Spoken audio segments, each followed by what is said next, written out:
Dear student, स्वागत है आपका मेरे चैनल स्टडी एक्सप्रेस में। आज का ये वीडियो 12th स्टैंडर्ड के बच्चों के लिए है। 12th स्टैंडर्ड महाराष्ट्र बोर्ड के बच्चों के लिए और विषय है हिंदी युवक भारती। आज की इस वीडियो में हम जो है कृति पत्रिका प्रारूप 2021 पर आधारित एक नमूना कृति पत्रिका देखेंगे। Sample question paper based on new paper pattern, ये हम देखने जा रहे हैं। इसका विभाग पहला जो है हम पहले ही देख चुके हैं, जो कि एक गद्य विभाग है, जिसके लिए आपको 20 मार्क्स का क्वेश्चंस आने वाले हैं। और आज जो है हम विभाग 2 पद्य विभाग देखेंगे। विभाग 2 पद्य विभाग। पद्य विभाग में देखिए, पद्य विभाग के लिए आपको कितने कविताएं आने वाली हैं। इसमें आपको 5 कविताएं आने वाली हैं। एक तो नवनिर्माण, सेकंड है मध्ययुगीन काव्य की कविता अ गुरुबानी, और सेकंड है आ वृंद के दोहे। तीसरी आपकी कविता हो गई पेड़ होने का अर्थ, और चौथी हो गई चुनिंदा शेर। तो ये कुल मिलाकर आपको 5 कविताओं का ही अध्ययन करना है। और जो तीसरी और अंतिम कविता है वो रिड्यूस सिलेबल के अंतर्गत आती है। तो इन 5 कविताओं पर आपको 20 मार्क्स की तैयारी करनी है। 20 मार्क के क्वेश्चन आपको इस पर पूछे जाने वाले हैं। और ध्यान देने की बात यह है कि जो ये मध्ययुगीन काव्य की कविता होती है, ये जो है ये दोनों कविताएं गुरुबानी और वृंद के दोहे, ये मध्ययुगीन कविता है और इस पर प्रश्न पूछे जा सकते हैं, पूछे जाते हैं, क्योंकि ये जो है कठिन होती है। इसका स्तर जो है कठिन है, तो इसके लिए आपको अध्ययन करने की बहुत ही ज़रूरत होती है। और ये जो नवनिर्माण, पेड़ होने का, चुनिंदा शेर हैं, ये आधुनिक युग की कविताएं हैं। तो ये जो होती हैं आधुनिक युग की कविताएं, ये थोड़ी सरल होती हैं। तो चलिए शुरू करते हैं हमारा नमूना प्रश्न पत्र भाग 2। सैम्पल क्वेश्चन पेपर हम देखेंगे। आपके लिए एक सैम्पल तैयार किया है, जिससे कि आपके ध्यान में ये आ जाए, आपके समक्ष ये प्रश्न पत्र आए कि आपके लिए 12th स्टैंडर्ड में कैसे प्रश्न पूछे जा सकते हैं, आपको किस तरह के प्रश्न पूछे जाएंगे और आपको कैसे लिखना है। इसके लिए एक क्वेश्चन पेपर मैंने तैयार किया है। ये विभाग दूसरा है, पद्य विभाग। तो हम देखते हैं अब ये विभाग 2 है, तो इसके लिए क्या है, इसके लिए लिखा गया है कृति 2 अ। कृति 2 अ में क्वेश्चन आता है आपका, निम्नलिखित पठित पद्यांश पढ़कर दी गई सूचनाओं के अनुसार कृतियाँ पूर्ण कीजिए। तो ये एक पद्य दिया जाएगा आपको, और पद्य के अनुसार आपको उसके क्वेश्चन सॉल्व करने हैं। तो ईश्वर को ढूंढते फिरते हैं, ये आपका संजाल का क्वेश्चन है, और ये लिया गया है मध्ययुगीन काव्य से। मध्ययुगीन काव्य जो है आपका कठिन स्तर का है, तो इसलिए इस पर बहुत ही विशेष महत्व दिया जाता है। इसका बहुत ही महत्वपूर्ण स्थान है, और इसके लिए 8 पंक्तियाँ आती हैं। ये कठिन है, इसलिए 8 पंक्तियों की ही का पद्यांश आपको दिया जाएगा। उस 8 पंक्तियों को आप ध्यान से पढ़ेंगे और उसका उत्तर लिखेंगे। तो पंक्तियाँ मैं आपको बता रही हूँ, आपके समक्ष ये पंक्तियाँ हैं। इन पंक्तियों को आपको ध्यान से पढ़ना है और सारे प्रश्नों का उत्तर आप हल करेंगे।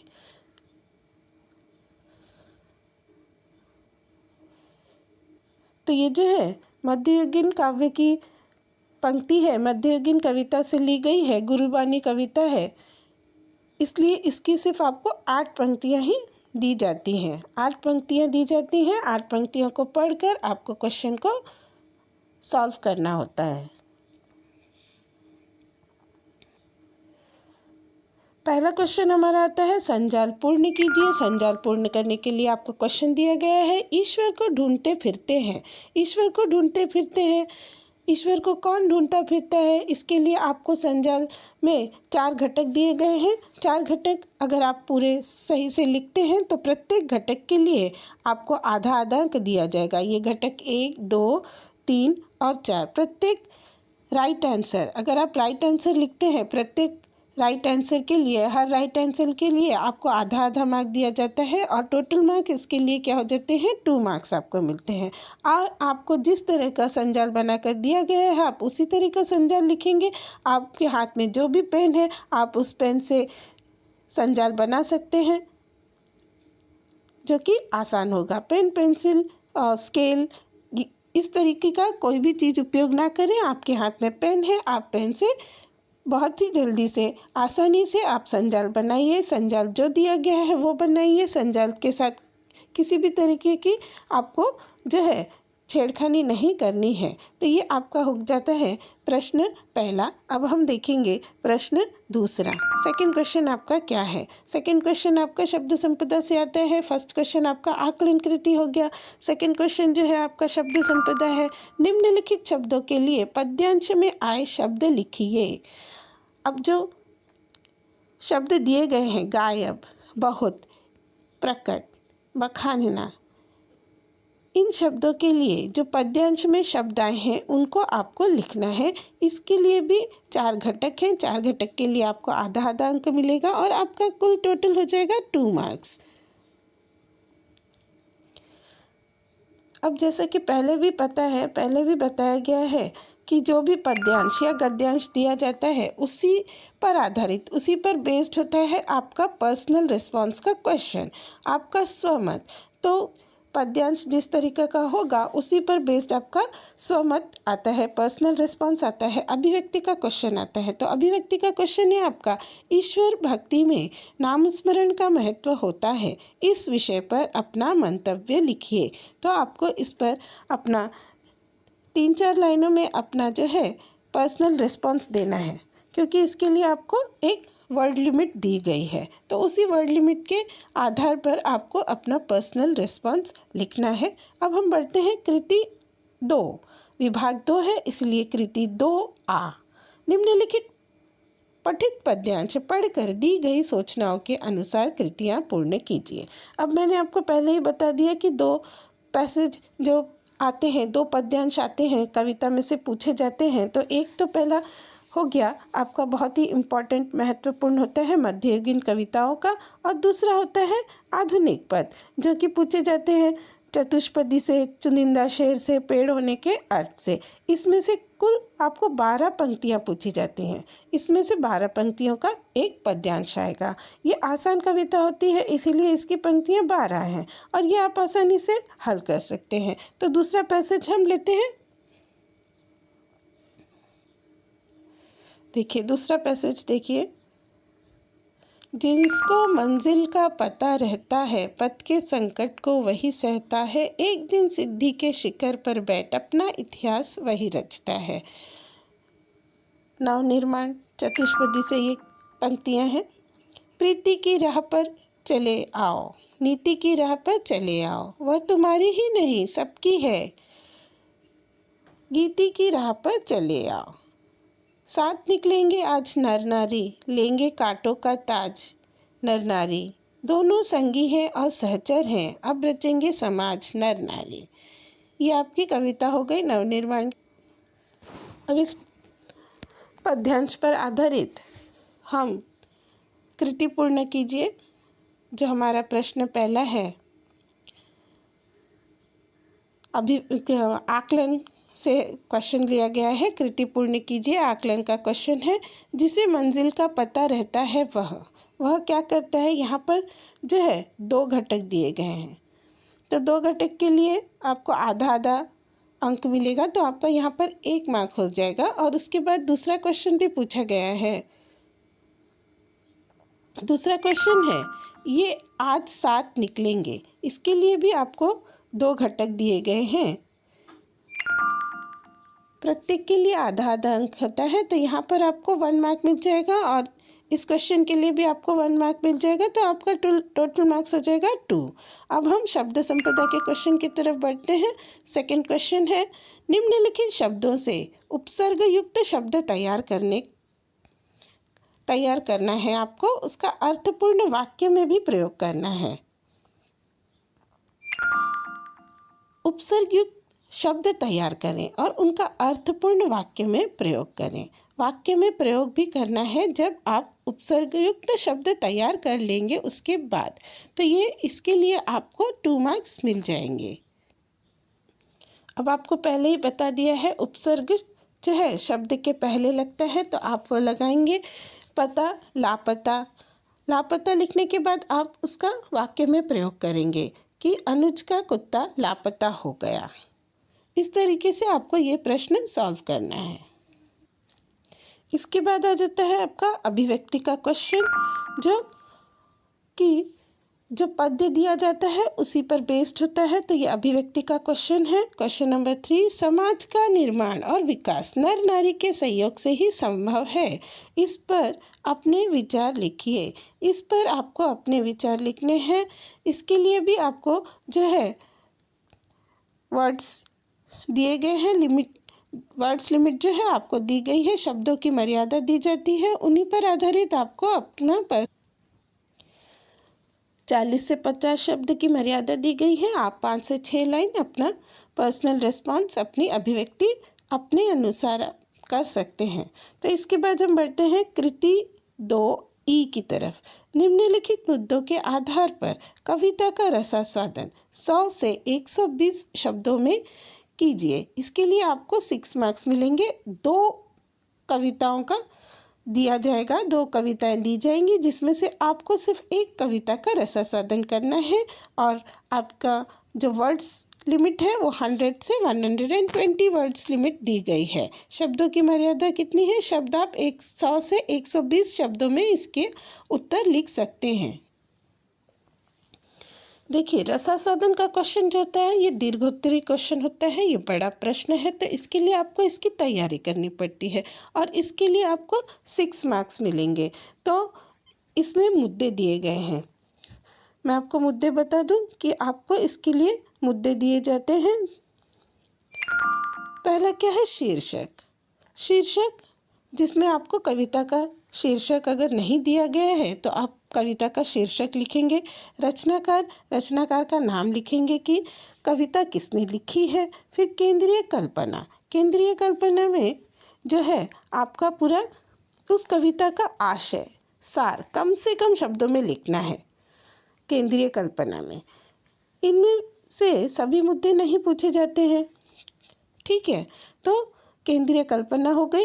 रस और अलंकार, अगर उस कविता में कोई भी रस आया है, अलंकार आया है तो आप वहाँ पर उसे भी लिखेंगे। और रस और अलंकार लिखने के लिए आपको वो जो पंक्तियाँ हैं वो आपको बाय हार्ट होनी चाहिए। आप उस पंक्तियों को लिख कर देखें, उसमें किसी भी तरह की वर्तनी में या जो है मिस्टेक नहीं होनी चाहिए। रस और अलंकार अगर आता है और आपको पता है तो वो आपको बिल्कुल बाय हार्ट होनी चाहिए। आप उसको रट लें, उसको 2-4 बार लिख कर देखें, उसमें कोई मिस्टेक ना हो। उसके बाद आता है प्रतीक विधान। अगर प्रतीक विधान है तो वो भी लिखना है। कल्पना। अब आता है पसंद की पंक्तियाँ तथा प्रभाव। आपको कौन सी पंक्तियाँ पसंद हैं, उस कविता की कौन सी पंक्तियाँ आपको पसंद है, वो आपको पसंद की पंक्तियाँ भी लिखनी है। इसलिए उन पंक्तियों को भी आपको रटना होगा, बाय हार्ट करना होगा और उन पंक्तियों को भी आप लिख कर देखें ताकि उसमें आपसे कोई भी मिस्टेक ना हो। वर्तनी में मिस्टेक नहीं होनी चाहिए। किसी भी तरह की मिस्टेक होगी तो आपके मार्क्स कट जाएंगे। आप उसको लिख कर प्रैक्टिस करें। और अंत में आता है कविता पसंद आने का कारण, कि आपको वो कविता क्यों पसंद आई है, उसके बारे में आपको 2-3 लाइनें लिखनी है। तो ये जो है मुद्दे हैं रसास्वादन करने के लिए। तो मैंने आपको पहले ही बताया कि इनमें से पूरे मुद्दे नहीं पूछे जाते हैं। प्रारंभ के जो 3 मुद्दे होते हैं, प्रारंभ के ये जो 3 मुद्दे हैं ये इम्पॉर्टेंट होते हैं। इसके अलावा उनमें से दूसरा कोई भी मुद्दा पूछा जाता है। ये जो अगले मुद्दे हैं इनमें से आपको कोई और मुद्दा पूछा जाएगा, लेकिन ये जो प्रारंभ के 3 मुद्दे हैं ये जो है पूछे ही जाते हैं। और उसके बाद आपको इनमें से कोई भी एक मुद्दा पूछा जा सकता है। यहाँ पर आपकी 5 कविताएं हैं तो आप 5 कविताओं का जो है रसास्वादन जो है आसानी से रट लीजिए, कर लीजिए। सभी का शीर्षक, रचनाकार का नाम, केंद्रीय कल्पना, ये सब आप ध्यान में रखें तो आपका पेपर लिखना आसान हो जाएगा और आपका टाइम मैनेजमेंट भी हो जाएगा। पहला क्वेश्चन है, गुरु निष्ठा और भक्ति भाव से ही मानव श्रेष्ठ बनता है, इस कथन के आधार पर कविता का रसास्वादन कीजिए। तो इस कविता रसास्वादन करने के लिए आपको मुद्दे दिए गए हैं। कविता का शीर्षक आपको पता होना चाहिए। कविता का शीर्षक गुरुबानी है और इसके रचनाकार का नाम लिखिए। रचनाकार का नाम आप लिख सकते हैं, गुरु नानक जी ने इस कविता को लिखा है। गुरु नानक जी का नाम, रचनाकार का नाम, केंद्रीय कल्पना लिखेंगे, रस और अलंकार लिखेंगे। अगर रस और अलंकार आपको पता है तो आप वो लिख सकते हैं। जैसे भक्ति रस के लिए आप लिख सकते हैं, तू आपे गुपतु आपे प्रगटु आपे सब रंग भाणे। अब अलंकार अगर आपको लिखना है तो आप अलंकार के लिए भी उदाहरण लिख सकते हैं। नानक गुरु न चेतनी मनि आपने सुचैत।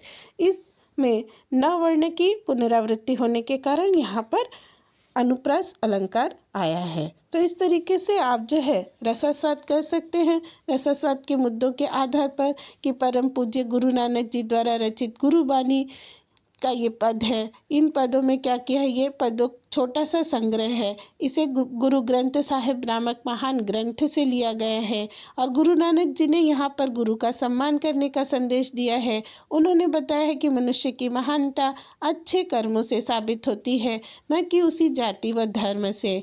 तो गुरु निष्ठा और भक्ति भाव इन्हीं पर आधारित रसास्वाद करना है। इस संसार में गुरु से बड़ा और कोई नहीं है। गुरु के दिखावे मार्ग पर चलकर ही मनुष्य अपने जीवन में आगे बढ़ सकता है। इस आधार पर आप का रसास्वादन करेंगे।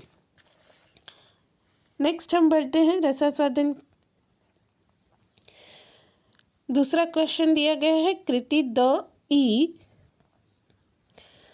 कृति 2ई, कृति 2ई में जो है क्वेश्चन हमारा आता है, निम्नलिखित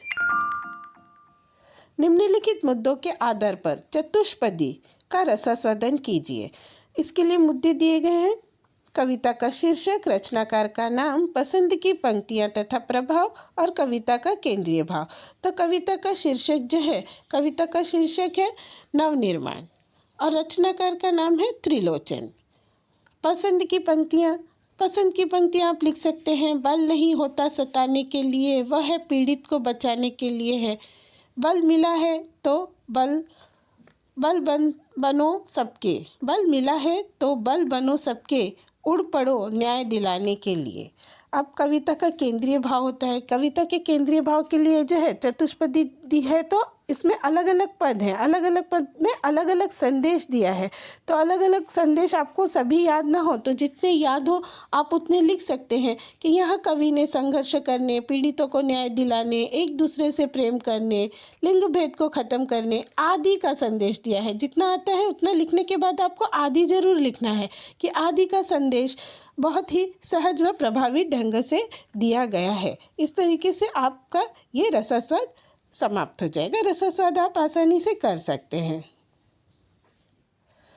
अब हम बढ़ते हैं हमारे नेक्स्ट क्वेश्चन की तरफ। कृति 2ई, निम्नलिखित प्रश्नों के उत्तर एक एक वाक्य में लिखिए। आपको 4 प्रश्न दिए गए हैं जिसमें से आपको 4 में से किन्हीं 2 प्रश्न के उत्तर लिखने हैं। तो आपको जो है चारों क्वेश्चन अगर आते हैं तो आप चारों क्वेश्चन का आंसर लिखेंगे, क्योंकि कभी कभी होता है कि वर्तनी में गलती हो जाती है, कोई अन्य मिस्टेक हो जाती है तो आपके मार्क्स कट जाते हैं। अगर आप चारों क्वेश्चन लिखते हैं तो अगर किसी एक में कुछ मिस्टेक भी हो गई तो दूसरे क्वेश्चन के आंसर राइट है तो उस पर आपको मार्क्स मिल जाएंगे। इसलिए बच्चों ये क्वेश्चन चारों लिखने हैं, उसमें से एक भी क्वेश्चन नहीं छोड़ना है। अगर आपको पूरे आते हैं तो आप चारों लिखिए और पूरे वाक्य में उत्तर दीजिए। फुल सेंटेंस में आपको इसका उत्तर लिखना है, ठीक है। ये साहित्य संबंधी जानकारी पर आधारित प्रश्न होता है। साहित्य संबंधी जानकारी के लिए आपकी कविताएं 5 कविताएं हैं। 5 कविताओं में आपके कितने 10 क्वेश्चन बनते हैं। 10 क्वेश्चन में से आपको 4 क्वेश्चन आएंगे, 4 में से आपको 2 पूरे लिखने हैं। तो आप 10 क्वेश्चन की तैयारी आसानी से कर सकते हैं और पूर्ण वाक्य में उत्तर देना है आपको। त्रिलोचन जी के 2 काव्य संग्रहों के नाम, तो आप किस तरह से लिखेंगे? त्रिलोचन जी के 2 काव्य संग्रहों के नाम हैं गुलाब और बुलबुल, उस जनपद का जनपद का कवि हूँ। इस तरीके से आपको जो है पूर्ण वाक्य में उत्तर लिखना है। गज़ल किस भाषा का लोकप्रिय काव्य है? तो आप पूर्ण वाक्य में उत्तर देंगे कि गज़ल उर्दू भाषा का लोकप्रिय काव्य है। तो यहीं पर हमारा विभाग 2 पद्य विभाग जो है समाप्त हो जाता है। तो इसकी आप तैयारी अच्छे से करें और thanks for watching the video. अब हम तीसरा भाग लेकर आएंगे जो कि है हमारा विशेष अध्ययन हेतु Kanupriya. Thanks for watching the video.